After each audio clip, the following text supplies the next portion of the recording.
I know that God prepared our hearts already, ang ating mga puso na kung saan ay sasalo ng word ng Panginoon, ng seed. Yung word kasi ay seed, no? Ay naniniwala ako prepared na ng Panginoon. At lagi nga nating sinasabi, walang problema sa seed. Ang problema minsan ay yung paglalagyan. Kaya po tayo umaawit sa Panginoon. Yan, ang music kasi conditioner yan eh. Kinokondisyon niya yung puso natin. Kaya tayo sumasamba sa Panginoon through singing kasi inaalaw natin na kahit ano may mga pinagdaanan natin, pagpasok natin dito ay hindi yan makahinder para hindi po makapasok ang salita ng Panginoon sa atin. I know na excited po tayo. Welcome po sa ating second to the last topic ng ating pong series for this month. Ang title po nito ay Dark Nights When God Seems Silent, dealing with grief, doubt, and unanswered prayer. Napakaganda po ng series natin kasi ito yung mga minsang hindi napag-uusapan sa Christian community siguro. Bakit? Kasi parang tila baga pag pinag-usapan ang doubt, yung feeling na hindi pa sinasagot ni Lord yung panalangin mo, parang tila baga ito'y isang kasalanan. Parang tila baga, wag mong sabihin yan kasi alam mo yun, hindi ganyan si Lord. Alam natin na hindi ganyan si Lord, pero valid pa rin naman yung nararanasan siguro nung taong yun na nagkukwento sa'yo o nagkukwento sa atin kasi siguro yun yung current talaga na pinagdadaanan niya. At napakaganda po ng pag-uusapan natin ngayon dahil ito po ay may kinalaman. I know na lahat tayo ay makaka-relate dito. Lahat tayo ay dumaan or maybe dumadaan ngayon sa ganitong klase ng pagkakataon na kung saan yung may mga panahon sa buhay natin na parang feeling mo talaga si Lord ay tahimik. Na parang kahit saan mo siyang parte, ginawa mo ang lahat ng pagkakataon para hanapin siya ay parang tila baga hindi mo siya makita. Yung nagkasakit ka, tapos nananalangin ka naman sa Panginoon, pero instead na gumaling, parang lumalala yung health, yung sakit. Yung nanalangin ka naman kay Lord ng provision, amen ba? Sino po dito nanalangin sa Panginoon ng provision? Pwede ba magsabi ng malakas na amen? Nagpipray ka naman, Lord, provide for our needs. Pero instead na provision yung nakikita mo, parang mas dumadami yung bills. Kaya yung katabi mo, hindi na beat ang hawak niyan, bills na ang hawak niyan. Hindi na siya sumasayo, para umiiyak na siya. Yung panahon na kung saan nagpipray ka para sa mahal mo sa buhay, maybe anak mo o kaibigan mo or kamag-anak mo na hindi pa bumabalik, di umuuwi, alam mo yun, di mo alam kung nasaan. Pero hanggang ngayon, wala pa din. Hindi mo pa rin alam. Nananalangin ka, pero parang wala pa ring sagot si Lord. At parang lalong mas dumidilim yung sitwasyon. Napakaganda po ng pag-uusapan natin kasi there is an interesting book in the Bible. Book, hindi lang person. Book in the Bible. Sobra siyang interesting kasi po, ito yung natatanging book sa Bible na kung saan hindi mo makikitang binanggit ang pangalan ng Diyos. It's in the book of Esther. Ito ang aklat sa Biblia na kahit from chapter 1 up to the last chapter, hindi mo makikitang naisulat doon yung pangalang God, Lord. Wala kang makikita doon na mga record of miracles. Walang prophet na nagsalita, walang vision, walang boses ng langit na tila baga parang audible voice na nangusap sa kanila. At kung babasahin mo to, parang mafe-feel mo na parang ang tingin natin, parang absent si Lord dito. Pero tayo mismo, okay, ito mismo yung pinakanais ng naipahatid nung book na to. Ha, Pastora? Gustong ipahatid ng book na to na tila baga, para bang wala si Lord? Parang nararanasan mo lately siguro, parang wala si Lord dito sa school ko. Parang wala si Lord sa relationship ko. Parang wala si Lord sa ganito, sa ganyan. But that's actually the exact point of the Bible. Dahil ang gustong sabihin or ng book na ito, ng Book of Esther, dahil ang gustong sabihin ng book na ito, na hindi man natin nakikita ang Diyos, hindi ibig sabihin wala na po siyang ginagawa. Although God is unseen, I wanna tell you, hindi ibig sabihin nun, siya ay uninvolved sa atin. Maaring hindi mo nakikita yung currently na galaw ng Panginoon sa buhay mo ngayon, pero hindi po ibig sabihin nun, hindi siya involved sa iyong buhay. Hindi ibig sabihin nun, iniwan ka na niya. Hindi ibig sabihin nun na wala siyang pakialam. Maaaring wala ang pangalan niya sa bawat pahina ng book na ito, pero makikita po natin ang kamay ng Panginoon na kumilos sa buhay ni Esther at ng mga tao ng panahon po na yun. Kagaya ng sinabi sa Proverbs chapter 21 verse 1, sabi doon, the king's heart is in the hand of the Lord. Kahit ang hari ay kayang iliko ng Diyos ayon sa kanyang layunin. Kahit pinakakilala mong makapangyarihan sa lahat, pinakakilala mong ruler, ano mo yun, dinadakila or maybe sinusunod ng lahat, ay kayang iliko ng Panginoon, kayang itwist ng Panginoon. Parang isang chess grandmaster. Sino po dito naglalaro ka ng chess, di ba? Parang isang chess grandmaster. Akala mo, yung mga unang tira niya sa chess ay ordinaryo lang. Minsan nga parang mali pa yung galawan. Ano ba yan? Chess master ba to? Parang di naman nag-isip. Pero ang master, nakikita na niya yung buong board. Alam niya na kung paano matatapos ang laban. Kaya nga tinawag siyang grandmaster. Dito po sa ating pag-uusapan, tila baga parang hindi nagre-react si Lord. Tila baga parang, yun nga, hindi mo mababasa nga. Kahit ang kanyang pangalan, hindi natin mababasa. Pero hindi ibig sabihin nito, wala siyang ginagawa. Pwedeng feeling mo hindi nagre-react si Lord, pero ang katotohanan, dinadirect ka na pala ni Lord. Paano tayo tutugon kapag pakiramdam natin, tahimik si Lord? Hindi niya tayo naririnig. Kanina, we're worshiping the Lord. Sino dito para may pakiramdam ka, Lord? Kahit itaas ko yung kamay ko, di kita maramdaman. Ipinapalakpak ko, Lord, pero hindi kita maramdaman. Yung ganong pakiramdam. Kaya pag-uusapan po natin ngayon, join me in our message entitled po ang title po nito is When God Seems Silent But Never Absent. Amen po ba doon? When God seems silent but never absent. Seem lang, mukha lang. No, paano tayo magre-respond kapag nararanasan po natin ito? Pinaka-dark moment ng buhay mo ay yung feeling mong iniwan ka na ni Lord. Kasi bakit? Kasi kapag dumadaan ka sa matinding pagsubok, pero alam mo nandoon si Lord, kitang-kita mo yung kilos ng Panginoon, nagkakaroon ka ng tinatawag na confidence. At yung confidence na yun ay hindi na galing sa sarili mo, kundi galing na ito sa Panginoon. Kaya pwede mo na siyang tawaging Godfidence. Pero kapag dumadaan ka sa isang pagsubok na hindi mo matanaw, hindi mo maramdaman si Lord, yun yung pinaka-dark moment ng isang mananampalataya siguro, ng isang tao. But how are we going to respond? Sisigawan ba natin si Lord? Like, patuloy ba tayo maghahanap sa Kanya? O susuko na lang tayo sa ating pananampalataya at maniniwala ka na lang sa bulong ng kaaway na wala naman talagang Diyos? Niloloko ka lang ng magandang pastora na yan. At least maganda. Pero hindi kita niloloko. Alam mo yun? Kasi ganun ang lagi ibubulong ng kaaway. Wala naman Diyos. Tignan mo nga, hindi nangyayari yan ngayon sa'yo. Lang tagal-tagal mo nang pinagpipray yan, di pa rin nangyayari sa'yo. Maniniwala ka na lang ba dun? Let's look at this. We're gonna talk about Esther chapter 4. Chapter 4 na po tayo, no? Hindi ko na sisimulan sa simula. Yung simula kasi ito pageant eh. May pinalitan. Si Queen Vashti ay pinalitan. At ang nakapalit, si Esther. So during the time na si Esther po ang queen, something happened. Okay? Meron po siyang kamag-anak na ang pangalan po ay Mordecai. At itong si Mordecai ay merong ginawa na hindi kalugod-lugod sa isang government official. Isang official sa kingdom ng hari. Okay? At yun ay ang lumuko sa kanya or lumuhod sa kanya. Yun po, ang pangalan po niya ay Haman. And because of that, natamaan yung pride ni Haman. Natamaan ng kanyang pagiging lalaki, natamaan ng kanyang, alam mo yun, feeling niya, dinisrespect siya.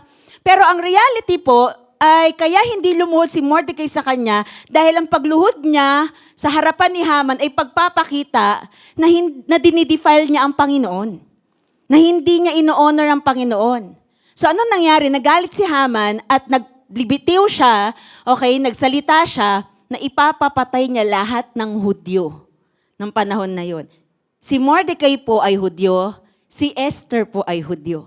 Kaya sinabi po sa chapter 4 verse 1, sabi dito, when Mordecai learned all that he had been done, Mordecai tore his clothes and put on sackcloth and ashes and went out into the midst of the city, and he cried out with a loud and bitter cry. Mordecai tore his clothes. Ito'y pagpapakita ng matinding sadness.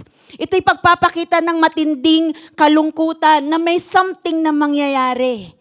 So ito yung unang balita na bumungad sa kanila after ng isang queen ay nahalal bilang hari, bilang reyna nga. Isa to sa mga unang bagay na kung saan kinaharap ni Queen Esther at ni Mordecai. Magkamag-anak po sila. So ano ang ginawa nilang response nung sila ay nakaranas ng ganito at even kahit ang pagsigaw nila at pag-iyak nila ay parang tila baga, ay parang walang nakakarinig. Na parang lahat tahimik lang, na parang sa panahon natin, huwag mong sasalita dyan kasi alam mo napaka-powerful niyan, huwag kang ganito, huwag kang ganyan. Ganun nangyayari sa kanila po ng panahon na yon. But how are we going to respond dito po sa bagay na to? Sabi dito, Mordecai tore his clothes and put on sackcloth and ashes. So number 1 po, when God seems silent but never absent, unang dapat nating gawin is seek God with humility. Can you say it with me? Humility. Nung malaman po ni Mordecai ang utos ni Haman na lilipunin niya ang lahat ng Hudyo, hindi siya agad nagplano ng paghihigante or inunahan niya yung plano ni Haman. Hindi siya gumawa in human strategy. Ang una niyang ginawa ay naglugsa, nag-ayuno, nagpakumbaba. At paulit-ulit po na mababasa natin ang pag-iyak, ang pagfa-fasting, ang pagsusuot ng sako, ang paglalagay ng abo bilang simbolo po kasi ito ng lubos na pagtitiwala nila sa Diyos. Bagamat hindi natin mababasa yung salitang prayer po dito sa buong book na ito o yung word na Lord dito, pero makikita natin dito yung word na fasting, nag-ayuno. Ang word po na fasting ay laging kaugnay po sa paghahanap nila kay Lord. Kaya kapag ang isang Hudyo, sinabi niya ay nasa fasting siya ngayon or nagfa-fast siya ngayon, ibig sabihin nun, nasa seeking mode siya. Hinahanap niya ang Panginoon. Mababasa po natin yan in the book of Joel, in the book of Ezra, na laging coordinated or laging nakakabit. Kapag ang nabasa mo ay salitang fasting, lagi yung nakakabit sa pagsisik sa Panginoon. Kaya nga, okay naman ang manalangin tayo, pero pagka feeling mo talaga may kailangang mabasag, may war na kailangang maipanalo ka, wala din namang masama na mag-prayer and fasting kahit po, alam mo yon, every January ginagawa natin to as a whole. Pero walang masama kung gawin mo siya in the middle of the month or in the middle of the year, walang masama. If you're really seeking the Lord, walang masama. Kung hindi niyo po alam kung paano ito gawin, pwede po kayong magpaturo. We are very much willing to help you with that para properly nagagawa po natin to. Itong pagfa-fasting na ito, hindi po ito pagda-diet. Magkaiba po yan. Although may similarity kasi nag-i-skip ng meal o kaya minsan hindi kumakain talaga, pero hindi lang basta hindi kumakain. Sinisik nila ang Panginoon. Hinahanap nila ang Panginoon. So imagine, Mordecai knew that they are about to die. Nalilipunin sila ni Haman. Then, ang ginawa niya ay hanapin si Lord. Can you imagine that? Pwede dapat isalba mo na yung sarili mo. Pwede dapat tumakbo ka na, magpakalayo-layo ka, magtago ka. Pero ang ginawa ni Haman ay hanapin ang Panginoon. Alam niyo po sa Hebrew word, yung ashes na ito ay sumisimbolo ng repentance. Ito'y sumisimbolo ng brokenness. Ito'y sumisimbolo ng mortality and total dependence sa Diyos. So, bago-baguhin, pwedeng mabago yung sitwasyon through their prayer, pero mas nakita nila yung need na hindi, we need to humble ourselves before the Lord. Parang yung nangyari sa nung nag-declare or nag-preach si Jonah sa Nineveh. Pagka alam ng hari na lilipunin na sila ni Lord dahil sa kanilang kasamaan, ang ginawa ng hari ay nag-announce siya ng fasting. At dahil doon, sinabi ng Biblia na hindi tinuloy ng Panginoon yung distraction because what? Nag-seek sila kay Lord with humility. Alam niyo po, kayang baguhin ng Panginoon ang sitwasyon natin. Pero, kadalasan, hindi yun ang una niyang binabago. Ang una niyang binabago ay ang puso natin. Napansin mo ba? Lagi mo inaas sa Panginoon or kaya iaas mo sa Panginoon, Lord, alisin mo o dito, alisin mo o dito. Pero minsan di ka inaalis ni Lord doon. Alam niya ng danger yon, alam niya ng kinakabahan ka, alam naman niya natatakot ka na, pero hindi ka niya aalisin doon, pero babaguhin niya yung puso natin. Andrew Murray once said, humility is the place where God gives His grace. The moment na ikaw ay nagpapakumbaba na sa Panginoon, doon mo mararanasan yung grace ng Panginoon. And the Bible said that His grace is sufficient for you. Ibig sabihin, kahit hindi ka niya alisin sa napakadelikadong sitwasyon na yon, yung grace ng Panginoon sufficient yun para bigyan ka niya ng victory. Para bigyan ka niya ng, alam mo yun, ng kaligtasan doon. So mapapansin natin na nagsimula ang deliverance ng Israel, dito po sa ating passage, hindi sa mga actions, hindi sa mga war or sa, alam mo yun, sa labanan. Nag-start ito sa brokenness. Maybe this is God's word for someone tonight or today. Baka ito yung salita ng Panginoon sa'yo. Na parang pakiramdam mo, Lord, bakit ganun? Ginagawa ko naman ang lahat, pero parang wala pa din. Lord, naririnig mo ba talaga ako? Baka ang gusto ng Panginoon ay hindi ka lang basta mag-pray, ang gusto ng Panginoon magpakumbaba ka sa Kanya. At makita mong wala ka kung wala siya. Baka ang nais ng Panginoon is brokenness sa atin. Madalas, spiritual muna ang pine-prepare ng Panginoon bago dumating yung mga visible rescue sa ating pong buhay. Parang isang binhi. Kailangan ibaon muna sa lupa. Hindi naman agad yan mamumunga. Kailangan ibaon mo muna.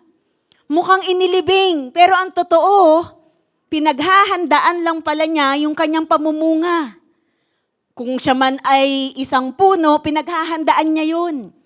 Meron nga akong isang video na nakita. Sabi niya, alam mo ba na ang isang seed o ang isang halaman, seed man yan o halaman man yan, sabi niya ganun, hindi siya nag-grow ng isang direction lang.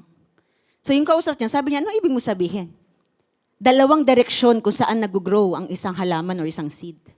Isang palabas ng lupa at isang palalim sa lupa. Nag-grow siya palabas ng lupa para maging puno, para maging magandang bulaklak or halaman, pero hindi nakikita ng tao. Ang makikita na lang ng tao is yung ganda ng puno. Yung makikita na lang ng tao is yung ganda ng halaman.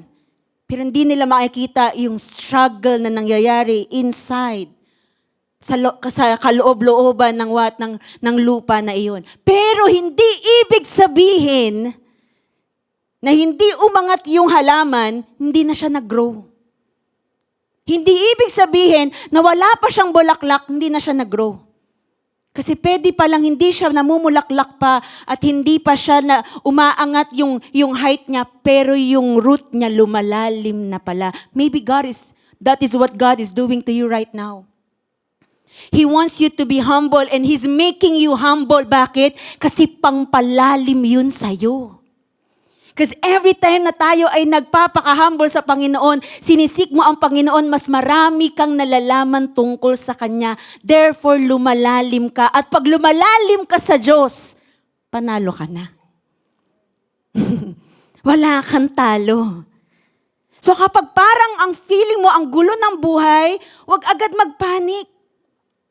Kapag hindi mo nakuha yung award na dapat ay para sa'yo, huwag maging bitter. Sabi mo sa katabi mo, huwag maging bitter. Huwag umasa sa sariling diskarte, Lord. Kaya ko na to Lord, tabi mo, ako na to. Huwag ganon. Sa halip ang gawin mo una, Lord, I'm humbling myself before you, God. Lord, kung wala ka, wala naman ako Pangalawa, lapit ka sa Panginoon. Gustong-gusto ni Lord yan. If needed, you do prayer and fasting. And then trust the Lord. Seek God with humility. Yan ang nais ng Panginoon po sa atin sa panahon na feeling mo, pakiramdam mo ay hindi ka naririnig o tila baga walang kilos ang Panginoon sa atin. Alam niyo po, ang pinakamalakas nating sandata ay nagsisimula sa pinakamatinding surrender natin sa Panginoon. Kaya can you remind the person beside you or near to you, sabihin mo sa kanya, suko mo na yan kay Lord. Encourage mo lang. Suko mo na. Suko na natin yan.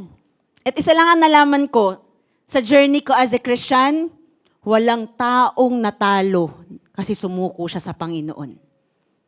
Kala lang natin minsan, pag hindi na natin kontrolado, feeling natin, Lord, hindi ko na kontrolado. Wala na to. Kasi hindi ka na may control Pero sinasabi sa'yo ng Panginoon, maybe this is God's word for you. Anak, hindi mo na kontrolado kasi hawak ko na. Magtiwala ka na lang. Pwede ba nating palakpakan po ang Panginoon? Kaya pakiramdam mo, out of control mo na kasi si Lord nang may control. All you need to do is to be humble before Him. Pangalawa, sinabi po sa chapter 4 ng Esther 6-14, ito na, nung nalaman ito ni Mordecai, pinarating niya ang mensahe ng gagawin ni Haman dito sa kanyang kamag-anak na reyna na si Esther. Through what? Through a eunuch. Okay, yung kasama, alalay, ganon. Sa panahon natin ngayon, parang personal assistant. Na ang pangalan po ay Hatak. So si Hatak, siya ang naging messenger ng usapan nila. Kasi hindi naman pwedeng pumunta si Mordecai lang doon kahit nakamag-anak niya yung reyna. So sinabi ni Hatak kay Esther ang nangyari, kaya lang, ang unang sagot ni Esther ay parang natatakot. Kasi sabi niya ganito, alam mo ba, ipaparaphrase ko na lang po or nanarrate ko na lang, alam mo ba na lahat ng pumunta sa harapan, kasi si Mordecai asking for help kay Esther. Siyempre si Esther, makakahingi lang siya ng tulong dun sa hari. Kasi nga, official ng hari yun So sabi ni Esther, alam mo ba, na walang nabuhay na pumunta sa room ng hari na hindi niya pinapatawag. Sabi niya ganun. Kahit na ako yun, pwede akong mawala. Pwede akong hindi i-spare ng hari na ito. Pero dito, sinabi ni Mordecai sa kanya, in verse 13, then Mordecai told them to reply to Esther. Sabi niya kay Hatak, sabihin mo kay Esther, do not think to yourself that in the king's palace you will escape any more than all the other Jews. For if you keep silent at this time, relief and deliverance will rise from the Jews from another place. But you and your father's house will perish. And who knows, sabi niyang ganun, whether you have not come to the kingdom for such a time as this. Sabi ni Mordecai, and who knows whether you have not come to the kingdom for such a time as this. Anong ibig sabihin ni Mordecai dito? Merong dahilan ang Diyos kung bakit nandyan ka ngayon sa kaharian. So pangalawa po na dapat nating ginagawa in times that God is silent but He's not absent. Pangalawa is see God's perspective hopefully. Can you say it with me? Hopefully. Sabi niya, and who knows whether you're not come to the kingdom for such a time as this. Hinamon ni Mordecai si Esther na tignan ang sitwasyon, hindi sa perspective niya na parang delikado siya, hindi sa perspective ni Haman na parang kawawa siya, kundi sa perspective na ni Lord. Sa perspective na ng Panginoon. Yung salita po na ginamit dito ni ni Mordecai, na ang sabi niya ay who knows, ay hindi ibig sabihin na nagdududa siya sa sovereignty ng Panginoon. Ito ay pagpapakita ng humility niya sa pwedeng gawin ng Panginoon o misteryosong paraan ng pagkilos ng Panginoon. Na parang sinasabi ni Mordecai kay Esther, baka ito yung isa sa mga dahilan kung bakit ka nilagay ni Lord dyan. Baka ito ang reason ng Panginoon kung bakit ikaw yung nanalo nung naghaharap ng queen. Na-realize ni Mordecai na ang akala nilang coincidence lang ay maaari palang divine appointment ni Lord talaga. Hindi naging queen si Esther dahil lang maganda siya, sinuwerte siya, marami siyang boto, o kaya maraming ticket na nabenta yung nanay niya. Sino dito nabentahan ka ng ticket? Hindi siya nanalo dahil doon. Ang nakikita ni Mordecai na gusto niyang makita ni Esther ay ito. Matagal nang inayos ni Lord lahat. Naka-arrange na lahat. Sabi mo nga sa tabi mo, naka-arrange na lahat. Inayos na ni Lord. Ang tawag po dito ay divine providence. Ibig sabihin, ang Diyos, ang sovereignty ng Panginoon, nagdadirect ng mga ordinaryong pangyayari sa buhay natin para matupad yung extraordinary na purpose niya sa ating pong buhay.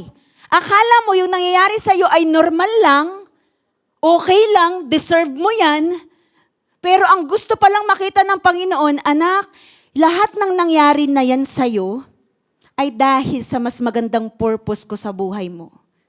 Whether you cried there, o kaya naman ikaw ay sobrang saya, lahat ng yun, inalaw ng Panginoon yun para mas mapangyari pa yung matinding purpose ni Lord sa buhay mo. You have to see God's perspective, hopefully. Kapag nararamdaman mo na parang malayo ang Panginoon, hanapin mo, tignan mo siya kung paano siya tinitignan ni Lord, magtiwala ka na inayos na to ng Panginoon.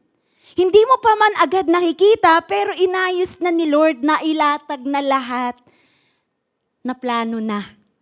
Sabi mo sa katabi mo na plano na. Kahit hindi mo siya nakikita. So, can you imagine, kung pwede lang, no, mag-backtrack tayo ng ating buhay, ibig sabihin, si Lord ang nasa likod ng mga delays na naranasan mo or nararanasan mo. Si Lord din ang nasa likod ng promotion mo. Si Lord din ang nasa likod, bakit yung door na yun nag-close sa'yo? At bakit yung door na yun nag-open para sa'yo? Si Lord din ang nasa likod kung bakit nakaranas ka ng disappointment. Or si Lord din ang nasa likod ng unexpected na opportunity mo. Kaya inalaw ng Panginoon ang mga bagay na yon, hindi para saktan ka, paiyakin ka, kundi para mapunta ka sa mas magandang plano niya. Kaya pala hindi kami nagkatuluyan. Kasi mas maganda pala ang plano ni Lord. Kaya pala hindi mo nakuha yung trabaho na yun. Kasi mas maganda pala yung plano ng Panginoon. Kaya pala hindi ka nakapasa dun sa course na yun. Kasi dinadirect ka pala ni Lord. Kaya pala hindi mo nakuha yung promotion na yun. Kasi merong magandang direction ang Panginoon sa'yo. At alam mo, lahat ng ginagawa ni Lord na direction, kasi kilala ka niya. Sino dito naniniwala ka, kilala ka ni Lord? Mas kilala ka niya, higit sa kilala ka ng magulang mo, maniwala ka sa akin. 2014, when I gave birth to JC, pagbalik ko ng office, that's 2015. Before ako mag-maternity leave, sabi ng boss ko, Dana, we're eyeing you for another promotion. Siyempre, excited ka naman, di ba? For a team lead promotion, ganyan. Team lead position. Sabi niya ganun. Sabi niya, but syempre, we have to wait for you, ganito, ganyan, ganyan. We're eyeing you. Yun pa naman ang salita. We're eyeing you. Hindi naman agad-agad we're promoting you, but we're eyeing you. After, sabi ko, ilang months lang ako nawala. Cesarean kasi ako, so 3 months ako, maximum 3 months akong wala. After 3 months, pasok na ako, excited ako sa gagawin ni Lord, excited ako sa mga mangyayari. All of a sudden, nagpatawag ng meeting sa team. Awarding yung meeting. Sabi ko, awarding? Sabi ko, hindi na ako mag-expect dito kasi madalas akong absent, mahiluhin kasi ako eh. So may mga pagkakataon, nag-aano lang ako, nag-half day, ganyan. Sabi ko, hindi na ako maasa dito. So ito na, nung nagsasabi na yung aming mga boss, sabi niya, itong promotion na ito, sabi niya gano'n, ay based on last year's performance. Sabi ko sa sarili ko, wag ka na umasa. Based on last year's performance, yung last year performance mo, yun yung pinakamababa mong performance kasi hindi ko maintindihan yung katawan ko eh. Hindi ko maintindihan. Magde-declare ako ng sick leave ngayong araw na to, pero maya-maya okay na ako. Anong gagawin ko? Kaya sabi ko sa boss ko one time, nung kini-KPI na ako, sabi ko, boss, to be honest, hindi ko po ina-expect na maiintindihan po ng management kasi pati ako hindi ko maintindihan yung katawan ko eh. Siyempre, first baby mo yun, mas aalagaan ko yun kaysa sa career ko at that moment, no? So ngayon, nung sinabing last year's performance, ganyan. So ito na, magdi-declare na, 2 team lead na promote. Hindi ako kasama. Ang exciting na, tapos hindi ako kasama. Tapos ang matindi pa dito, can I use the word, ang malupit pa dito, mas matagal ako sa kanila. Di ba? Parang sinampal ka ng katotohanan, ano? Pakak! Ganun. Di kasama, belat. Pero sabi nung boss ko, but si Dana will directly reporting to me, ganyan. She will be an individual contributor. Ganun. So, after nung meeting, labas ako, di ko alam kung mararamdaman ko. Gusto kong maging masaya para sa mga ka-office mate ko. Kasi syempre Christian ka, di ba? Uy, wag kang maging bitter. Bad yun. Magagaling naman sila. Feeling mo naman, ikaw lang magaling. Ginaganon ko yung sarili ko, syempre. Uy, wag kang maging bitter. Didevotion ka pa man din. Christian ka sa office na to, Christian ka. Dapat di mo inaano yan, ganyan. Pastora ka pa man din, ganyan. Ginagano ko yung sarili ko. I'm being hard on myself. Pero hindi ko matago yung pakiramdam na gusto kong umiyak. Ba't di ko yun nakuha? Ang tagal ko na sa kumpanya, 7 years na. Ba't di ko po yun nakuha? Ba't hindi po yun napunta sa akin? After ilang months, something happened to me. Monthly nagkakasakit ako. Monthly parang tila baga may mga rashes ako dito. Di ko maintindihan. Sabi ko, baka epekto lang to ng mga gamot. Nung ako ay, alam mo yun, nag-heal or whatsoever. Pero I felt God was like tapping me.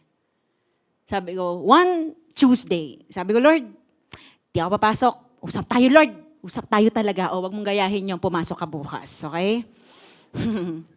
Sabi ko, Lord, usap tayo. Bakit ganito? Lord, bakit? Anong nangyayari sa akin, God? So I was preparing my preaching for young professionals. That's every Wednesday po noon. I was preparing for that. And I was preparing the preaching about Jonah. The second time, God spoke into my heart through that word. And He said, ikaw yan. Sabi ko, Lord, ako ulit? Bakit ako ulit? Sumunod naman na ako sa'yo. Tinanggap ko na yung calling ko. During that time, I was there. JC was sleeping. Sobrang baby pa niya. Months pa lang po siya. And then, God spoke into my heart. Isa din po ako sa mga pinag-resign ni Lord. Sabi niya, tapos na yung journey mo doon. Mag-resign ka na. Sabi ko, Lord, bakit ngayon pa? Sabi, umiyak si JC. Alam mo yung nanay na nagagaganon ka, tapos umiiyak ka din? Sabi ko, Lord, bakit ngayon pa? 2010, nagpipray ako, Lord, pag-resignin mo na ako, ayaw mo, God. Tapos ngayon may anak na ako, Lord. Bakit ngayon pa, God? Nagtatanong ka lang naman kay Lord, di ka naman nakikipag-away. Gusto mo lang malaman at maintindihan. Kaya sabi mo sa katabi mo, okay lang yan. Okay lang yan. Kung nagtatanong ka kay Lord, hindi yan rebellion. Gusto mo lang talaga maintindihan eh. So sabi ko, Lord, bakit ngayon pa? Chuchu, ganyan. So sabi ko, Lord, gusto ko po siyang magkaroon ng magandang buhay. Chuchu, ganyan. Sagot lang sa akin ni Lord, tingin mo hindi ko kayang ibigay yan? Tingin mo dahil sa trabaho mo, magkakaroon ng magandang buhay yung anak mo? O dahil sa kanya? Kaya pala. Tapos noon, usap kami ni Bishop, tapos karoon ng confirmation. Kaya pala hindi inalaw ni Lord na ma-promote ako. Kasi tapos na yung journey ko dun. Kasi gagawin niya na gusto niya na akong mag-full-time kasi tatawagin niya na ako full-time sa ministry. Kaya pala hindi inalaw ni Lord yung promotion na yun. Kasi gusto ko pong malaman nyo, hindi po ako nagsisisi na nag-resign ako at nag-full-time ako para sa Panginoon. For me, this is still the best profession ever. Palakpakan po natin si Lord. Yeah, I'm earning there a lot. Nakakapagpatayo nga ng bahay eh. Pero alam niyo po, wala nang mas pagpapala pa na mapupunta sa'yo, yung pagpapala na alam mo dahil sumunod ka sa Panginoon. I'm not saying na lahat tayo dito mag-full time. Iba ang laging panawagan, iba-iba ang panawagan ng Panginoon. Pero makikita mo, kaya pala hindi inalaw ni Lord. Kilala niya ako eh. Alam niya at that moment na kapag sinabi ng Panginoon sa akin, mag-resign ka na, magdadalawang isip ako, bakit? Lord, kaka-promote ko lang. Paano ko naman to i-give up? O di bagong tanong ko na naman yan kay Lord, bakit mo namang inalaw ma-promote pa ako, Lord, kung aalisin mo rin pala ako? Di ba? Sabi ko sa'yo, kilala ka ni Lord eh. Kaya hindi aalaw ni Lord ang mga bagay-bagay kasi mas matindi yung perspective na nakikita niya, mas maganda yung plano niya. Mas okay yung POV ni Lord kaysa sa POV mo. Kaya magtiwala ka na lang sa Kanya. Makikita natin dito, napakatindi ng ginawa ni Mordecai na eye-opener ito kay Esther. Hindi kaya ikaw ang naging queen ngayon ay dahil para gamitin ka ng Diyos dito sa ating sitwasyon? Hindi kaya ikaw ang unang naging Christian sa family mo ay dahil para gamitin ka ng Panginoon sa pamilya mo at kaibigan mo? Hindi kaya kung bakit ikaw ang unang naging Christian sa office mo ay dahil para gamitin ka ng Panginoon sa office na yon, sa group of people na yon? Hindi kaya? Tanong yung katabi mo, hindi kaya? Bakit inalaw ng Panginoon yung mga bagay na yan? Sabi ni Charles Spurgeon, had any other condition been better for you, divine love would have placed you there. Sinasabi niya to na kung meron mang mas magagandang plano at magagandang bagay, huwag kang mag-alala, piniprayer na ng Panginoon yan sa'yo. Isipin natin, sa Bible po, nauna si Joseph sa Egypt bago dumating ang famine. Ayun pala, ililigtas niya pala, hindi lang ang bansa nila, kundi kasama ang mga kamag-anak niya na ang una ay gustong mawala siya. Nauna si Moises sa palace bagong Exodus. Kasi pala siya ang gagamitin ng Panginoon, kaya pinauna ni Lord si Moises doon para alam niya na yung galawan sa loob ng palace. Para alam niya na kung paano kakaharapin ang isang Pharaoh. Kaya pala inalaw ng Panginoon na baby pa lang siya ay maianod siya inside the basket at makita siya ng prinsesa ng Pharaoh, ng anak ni Pharaoh at gawin siyang tila baga anak niya, ampunin siya. Kaya pala inalaw ni Lord noon. Kasi si Moises ang magiging deliverer or gagamitin ni Lord na deliverer para sa Israel. Nauna si David sa wilderness, bago yung throne. Kasi marami pala siyang kakaharapin. Listen to this church. Pinoposisyon muna ng Diyos ang tao bago niya ipakita sa iyo ang plano.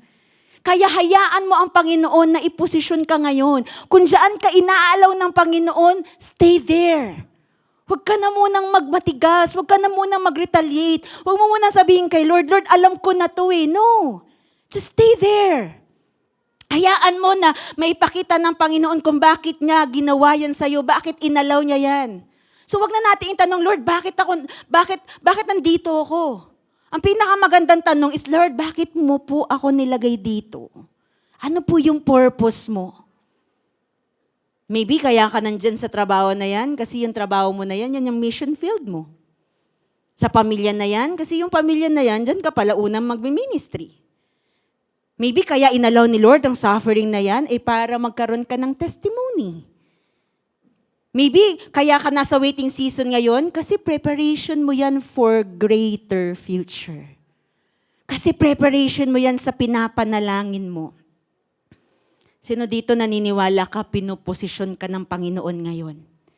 See your situation in God's perspective na kung saan hopeful ka. Lord, I trust you, God. Kung dito mo muna ako ilalagay, Lord, pagkakatiwalaan kita. Lord, bahala ka po. Lord, sovereign ka naman eh. Church, yung season mo ngayon, maaaring strategic positioning ni Lord yan. Para sa magandang future mo, maniwala ka sa akin. Kung ayaw maniwala ka sa akin, kay Lord ka maniwala. God is positioning you for that brighter future, for that amazing future. Future na kung saan pinipare niya na para sa'yo. You may have your goals. You may have your plans. Pero dapat lahat ng goals and plans naka-anchor palagi sa kalooban ng Panginoon. Lord, I want this. Lord, I want that. Pero Lord, lahat ng to, Lord, kung gusto mo lang. Lord, iposisyon mo ko dito. Kaya ka pala natanggap dyan. Kasi iaalaw ng Panginoon, dyan ka mag-shine eh. Gusto ng Panginoon, dyan ka mag-prosper eh. Kaya pala nag-open sa'yo yung opportunity na yun. Kasi papunta pala yun doon sa magandang plano sa'yo ng Panginoon. Who knows? But I want you to see in the perspective of the Lord na meron kang pag-asa na, Lord, alam ko, kung ginawa mo to sa akin, alam ko, Lord, una sa lahat, hindi ka nagkakamali. Pangalawa, Lord, alam ko, Lord, ikaw ang mastermind ng lahat ng nangyayari sa akin. Imagine, yung mga disciples, sabi ni Jesus sa kanila, sige, mauna na kayo. Doon sa kabilang pulo. So, sumakay sila ng bangka. Alam ni Jesus na magkakaroon ng storm. Alam ni Jesus na magkakaroon ng storm. Kasi all-knowing siya. Pero inalaw niya pa rin yung mga disciples niya sumakay ng bangka at maranasan yung storm. During sa kalakasan ng storm, nakita nila si Jesus. At may isang Peter na nagsabing, Lord, if that is you, tell me to walk on water. Nakita nila si Jesus naglalakad sa tubig. Kahit may winds and waves, may isang Jesus ni miraculously naglalakad sa tubig. And Jesus answered Peter and he said, it is me, it is I, come. Kaya pala inalaw ni Lord yon. Para may isang Peter na makalakad sa tubig, hindi lang yon. Para malaman mo na kahit sa tubig, sasamahan ka ni Lord. At kung ang nakaranasan ni Peter yon, maybe this is God's word for you today. Maybe ang word sa'yo ni Lord nung nakaraan, walk on water. Ano yung walk on water? Yung hahakbang ka, pero hindi ka nakakatakot, hindi ka sure, walang matinding assurance, parang hindi planado, pero alam mo lang, may word ka kay Lord, kaya susunod ka lang. Tapos sabi sa'yo ni Lord, walk on water, paparealize kasi sa'yo ng Panginoon, na kahit sa paglakad mo sa tubig, dahil ikaw ay sumusunod lamang sa Kanya, nakaposisyon ka para ma-experience mo yung miracle niya. Nakaposisyon ka para ma-experience mo yung power niya. Nakaposisyon ka para ma-receive mo yung matinding blessing na galing sa Kanya. See, God's perspective, hopefully, last but not the least. Sabi po in verses 15 to 17, then Esther told them to reply to Mordecai, eto na. Nabuksan na yung isipan ni King Esther. Then Esther told them to reply to Mordecai, go, gather all the Jews to be found in Susa and hold a fast on my behalf. Fasting kayo para sa akin. Do not eat or drink for 3 days, night or day. I and my young women, mga kasama niya po sa kaharian, will also fast as you do. Then I will go to the king. Sabi niya, sige, lalapit na ako sa hari. Pero panalangin niyo ako I will go to the king, though it is against the law, and if I perish, I perish. Mordecai, in verse 17 sinabi, Mordecai then went away and did everything as Esther had ordered. Pangatlo po, and napaka-importante. Una, napaka-importante po, pagdating sa pakiramdam mo that God is silent, una, seek God with humility. Pangalawa, see God's perspective hopefully. Pero pangatlo po, step forward courageously. Can you say it to the person near to you? Sabi mo sa kanya, tapangan mo. Diba? Tapangan mo. Sagot ni Esther kay Mordecai, then I will go to the king, though it is against the law. And then she said, if I perish, I perish. Step forward courageously. You know, everything changes pagdating ng verse 16. Esther moves from fear to faith. Nagdeklara siya ng 3-day fast. Pagkatapos sinabi niya, this is what I will do. I will go to the king kahit hindi ito, kahit labag ito sa law. Kasi ang law nga sa kanila, dapat, kaya pupunta ka sa hari, pinatawag ka kasi. Ito hindi naman siya pinapatawag. So sabi niya, even this is against the law. Sabi niya, if I perish, I perish. Now, nagdeklara siya ng 3-day fast. Pagkatapos sabi niya, if I perish, I perish. Ano ito? Ano yan? Parang suicide? Ganun po ba? Hindi po ito reckless. Hindi rin ito statement ng hopeless. Yung parang, di mamatay. Wala na. Hindi ganun. Ang ibig sabihin po nito, total surrender. Alam niyo po, ang tunay na courage ay hindi yung hindi ka natatakot. Naalala mo yung preaching ko nung nakaraan? Ang tunay na courage, hindi yung hindi ka natatakot. Ang tunay na courage, ang tunay na tapang ay yung sumusunod ka pa rin kahit natatakot ka. Yung humahakbang ka pa rin kahit natatakot ka. Yung nagmo-move forward ka pa rin kahit may nararanasan kang fear. Hindi inalis ng Panginoon yung risk. Pwede namang gawin na lang ni Lord, kausapin niya yung king, tapos ipatawag si Esther. Pwede namang ganun para hindi nakabahan si Esther. Pero hindi inalis ng Diyos ang risk. Pero pinagkatiwalaan pa rin ni Esther si Lord kahit may risk. And this is calculated risk, hindi ito yung bahala na, hindi ganun. Kaya yung simulang statement niya ay mahalaga. Ano po yun? Ipanalangin niyo ako, mag-pray and fasting tayo. Kahit po mga Christians tayo, may mga pagkakataon sa buhay natin na ikaw ay gagawa ng isang bagay na makikita mo may risk doon. Lahat may risk. Ang pagpasok sa relationship, may risk. Ang pagpasok sa panibagong company, may risk. Magtayo ka ng business o hindi, may risk. Lahat may risk. Mag-aasawa ka o hindi ka mag-aasawa, may risk yun pareho. Lahat may risk. Kaya lang, ang pinagkaiba natin sa mga walang pananampalataya siguro or hindi pa nananampalataya sa Panginoon, ang pinagkaiba natin, kikilos tayo, nakikita nating may risk, pero behind that, nakikita natin, hawak tayo ni Lord. Kumikilos tayo ayon sa kagustuhan ng Panginoon. So makikita nyo dito, hindi inalis ng Lord yung risk. Pero nagtiwala si Esther pa din sa Diyos na kung saan kahit nakikita niya yung risk, nakikita niya yung delikado yung buhay niya, pero mas nakikita niya yung laki ng Diyos na meron siya.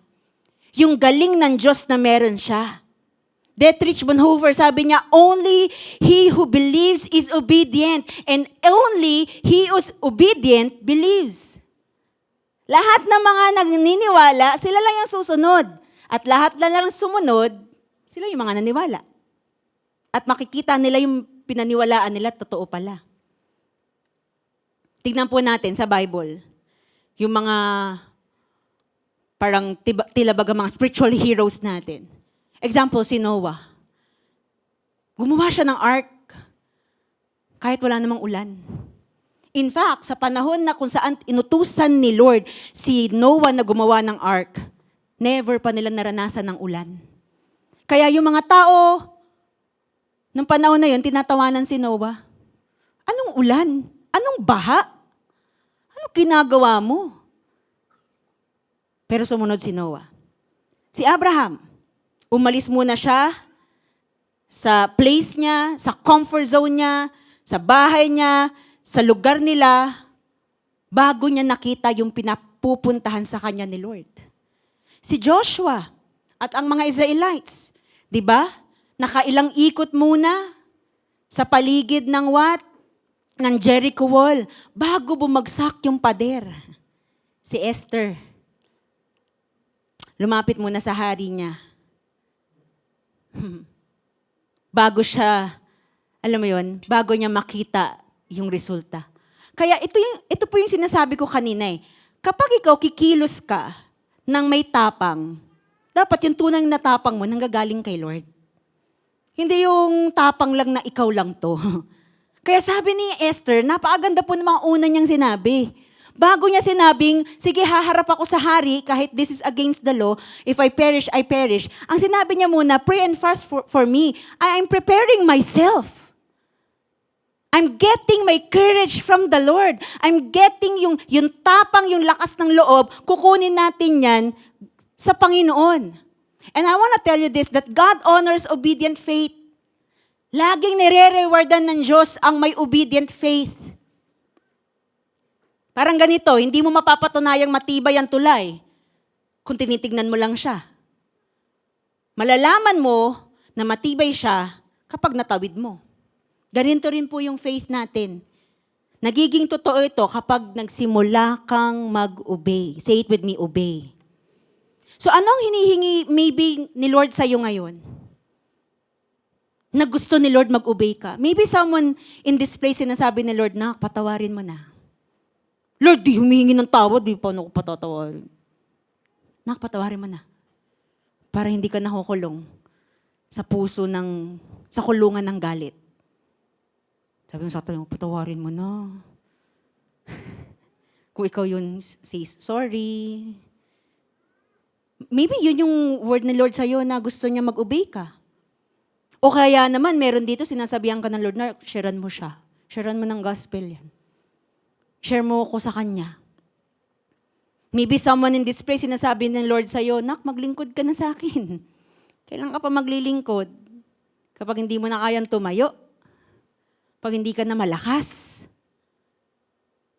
Huwag mo sikuhin yung katabi mo. Okay na yan. Or maybe some of us here, you're facing or you're in the middle of suffering and God just wants you to be faithful. Nak, basta maging tapat ka lang. Lord, wala na akong pangbayad bukas. Basta maging tapat ka lang. Lord, wala na akong kukuhaan bukas. Basta maging tapat ka lang. Magtiwala ka lang kahit wala pang kasagutan si Lord.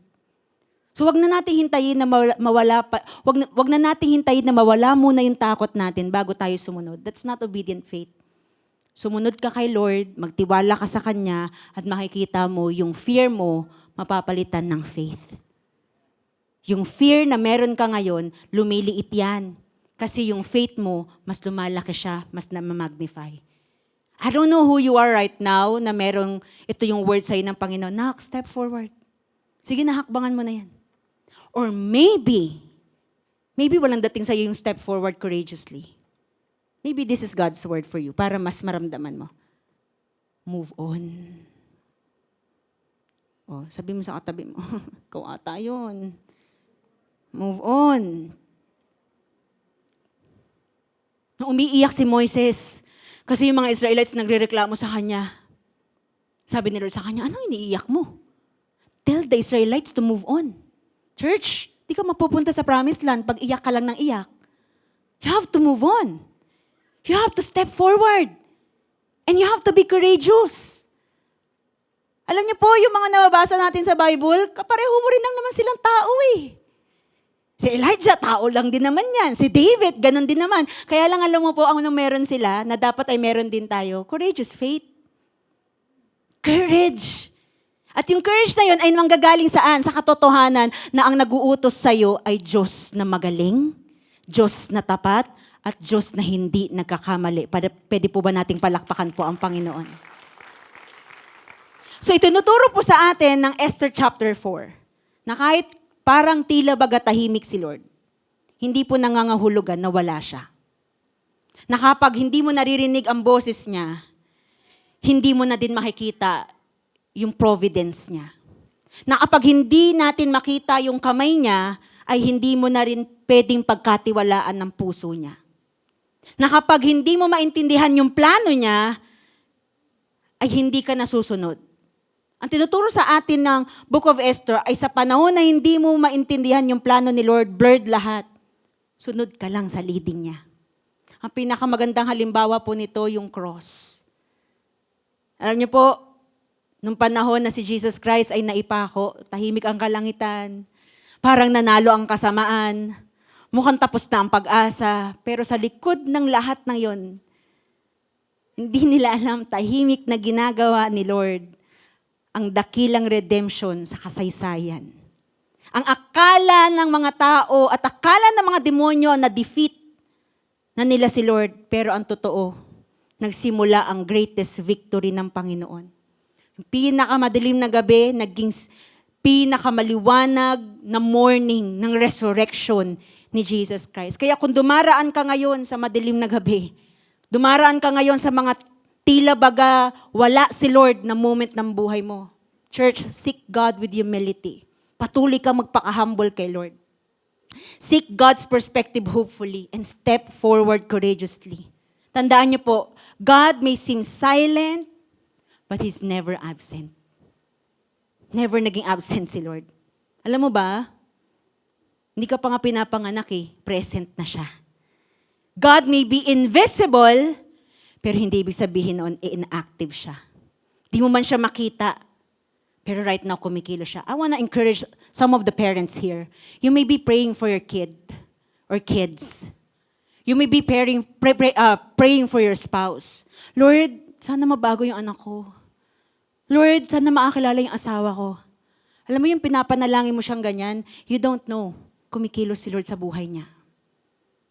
I want to encourage someone dito, estudyante, pinapanalangin mo, Lord, sana makagraduate ako. Pero nakikita mo, hirap na yung magulang, nasasabihan ka na ng, anak, baka hindi ka muna mag-aaral. Yun yung nakikita mo, pero ang panalangin mo, Lord, gusto ko po makagraduate. God is doing something.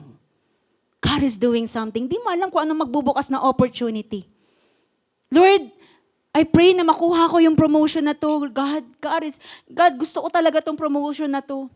Pero Lord, hindi ko alam kasi marami akong kakompetensya. I just want you to know this. God is doing something. Kumikilos na po ang Panginoon. Sino po dito pag nanonood ka ng balita na frustrate ka na? Lord, yung bansa namin, parang ang gulo-gulo na. Tapos makikita mo sa social media, kahit saan, mayroong saksakan, patayan. Lord, ano ba to? Ba't ganito? Na parang na-frustrate ka na. Tandaan mo, si Lord pa rin ang Diyos ng Pilipinas. At hindi magbabago yun. Palakpakan po natin ang Panginoon. Tatayo po tayong lahat in the presence of the Lord. I know that God is able to do something in our midst today. In your situation today. Instead na magtanong ka ng magtanong or magkaroon ka ng doubt, God wants you to trust Him. Bigay mo yung 100% ng tiwala mo. Kasi lagi ko nga sinasabi, yung Diyos na pinaglilingkuran po natin, hindi niya alam kung paano matalo. Wala sa vocabulary ni Lord ang matalo.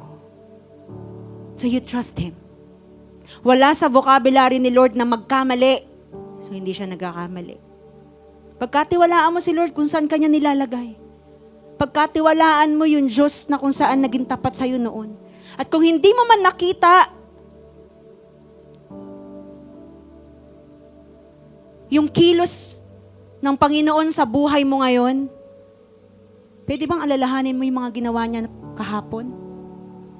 Alalahanin mo kung gaano siya nag-provide, paano siya nagpagaling, kung paano siya gumawa ng miracle, paano siya sumagot sa mga panalangin mo. Kasi gusto kong malaman mo, kapatid, nagbabago yung sitwasyon mo, pero hindi nagbabago yung character ni Lord. Tapat pa rin siya. I want you to close your eyes right now. And I want you to think of your God today. Your God who knows how to triumph. Yung Diyos mo na walang ibang alam kundi ipanalo ka. Now, if this is your heart's desire, Lord, gusto ko itong ipanalo, itong sitwasyon na to, itong battle sa isipan ko. Lord, gusto kong ipanalo to, yung nangyayari sa puso ko ngayon. Lord, gusto kong ipanalo to, God. Gusto kong i-glorify ka dito, Lord. Lord, gusto kong sumunod, gusto kong gawin. Gusto kong matapang. Pero tila baga parang pinipiga ka at pinanghihinaan ka ng loob. I want you to come to Jesus. Come to Jesus right now. Lapit ka sa Panginoon. Aamin lang tayo na, Lord, higit sa lahat, Lord, ikaw lang po yung kailangan ko. Wala na pong iba.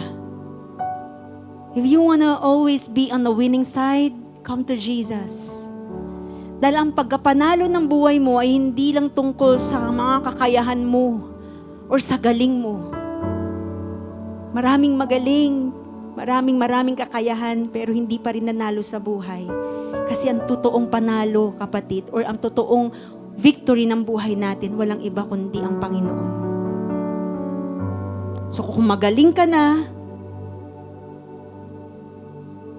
kung skillful ka na, kagaya ni David, lapit ka sa Panginoon. Gagamitin niya yung galing mo, yung skill mo, para maipanalo mo yung laban na yan. I don't know what battle you are facing right now, but I can just feel it in my spirit na meron dito lumalapit ka sa Panginoon, nilalahatag mo, Lord, ito po yung battle ko ngayon. God, ito yung pinagdadaanan ko sa oras na ito. God, nanghihina po ako, hindi po, ito po madali sa akin. It's like Esther, Lord. Lord, pwede kong ikawasak to, or maybe ikawala tong bagay na to. Or maybe you're just praying for something right now na parang sinasabi mo kay Lord, Lord, bigay mo na to kasi ito lang yung magiging kaligayahan ko eh. God is changing that perspective right now. Bigay ni Lord o hindi, ipanalo ka ni Lord o hindi, hindi yan ang kagalakan mo, kapatid. Si Lord ang kagalakan natin. At maniwala ka sa akin, napakaganda ng plano ng Panginoon sa buhay mo. More than pa sa inaakala mo. So if you are this person, sinasabi mo, Lord, I am surrendering to you everything. I am trusting you, giving my trust to you 100%. Ngayong oras na ito, you can imagine yourself sumasandal sa Panginoon. And God is telling you, okay lang na. Hindi ako mapapagod kahit sumandal ka sa akin forever. He's not like human na okay sa simula tapos mapapagod din. No. Our God never gets tired of taking care of you. Na mahalin ka, na samahan ka. So if this is your heart's desire, Lord, I want to follow you. I want to surrender everything to you. I'm gonna encourage you right now. Give your life to Jesus. Bigay mo yung buong buhay mo sa Panginoon. Lahat, pati mga bagay na iniisip mo ngayon na parang walang solusyon, ibigay mo lahat kay Lord. Tapos sabihin mo, Lord, ikaw na to. God, ikaw na to. Hindi ako, hindi yung galing ko, Lord, ikaw na to. Magpakilala ka ulit sa buhay ko, God. Reintroduce yourself to me, Lord, in this situation. If you're willing to give your life to Jesus, at a count of 3, I'm going to ask you to raise your hand. And then we're going to pray this prayer. 1, 2, 3. Just raise your hand right now. And say this prayer with me. Sabihin mo, Lord Jesus, Lord Jesus, I come before you. I come before you. I know I'm a sinner, I know but I believe I believe that you are my Lord, that you are my Lord, that you are my Savior. that you are my Savior. Today, Today, I accept you in my life. I accept you in my life. Forgive me, Forgive me, cleanse me, cleanse me. direct me. In Jesus' name I pray. In Jesus' name I pray.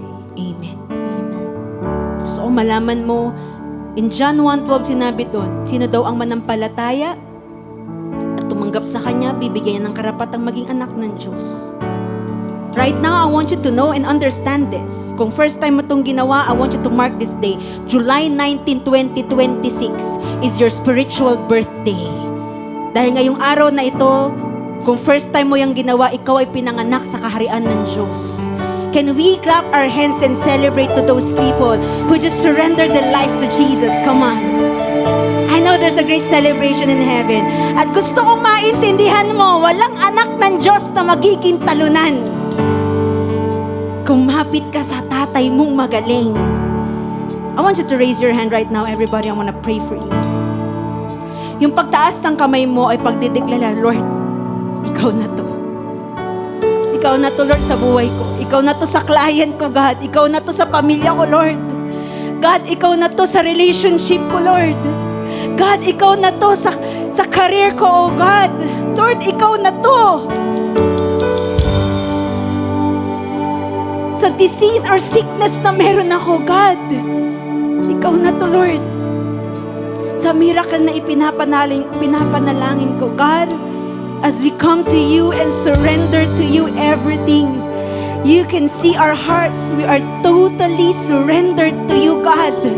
Umaasa kami sa mapagpalang kamay mo, Panginoon, sa oras na ito. Umaasa kami sa malakas na kamay mo. Umaasa po kami sa makapangyarihang kamay mo, God. Maybe for us, all these things are impossible, but you said in your word that with God, all things are possible. Kaya ang pagtaas namin ay hindi pagsuko na tila baga kami po ay nag-give up na. Ang aming pagtaas ng kamay, Panginoon, ay pagsasabi, God, you reign in our lives. You move in my situation.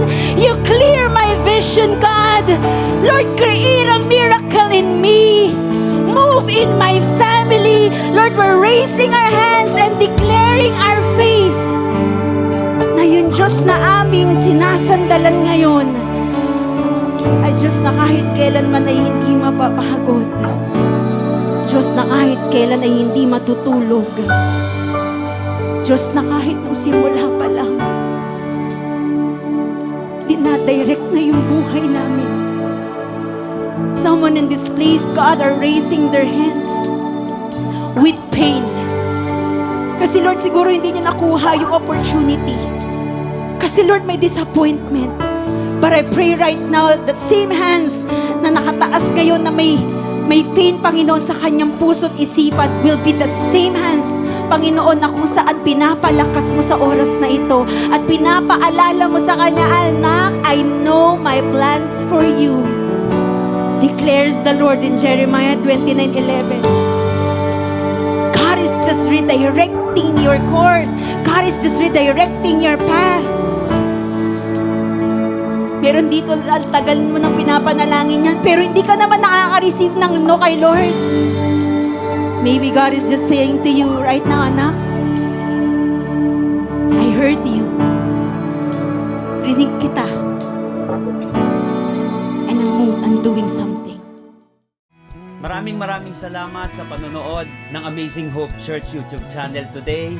Kung na-encourage ka sa mensaheng ito, don't forget to subscribe sa aming YouTube channel at i-click ang notification bell para hindi mo ma-miss ang aming live services, Bible discussions at mga bagong messages. Gusto rin naming marinig ang iyong story. Mag-iwan ka ng comment sa ibaba at sabihin sa amin kung saan ka nanonood, kung ano yung nangusap sa puso mo ngayon at paano ka namin may papanalangin.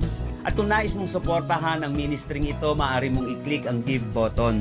Ang iyong suporta ay makakatulong sa patuloy na pagpapalaganap ng Ebanghelyo at pag-abot sa mas maraming tao sa buong mundo sa pamamagitan ng pag-ibig ni Kristo. God bless you and we'll see you in our next video.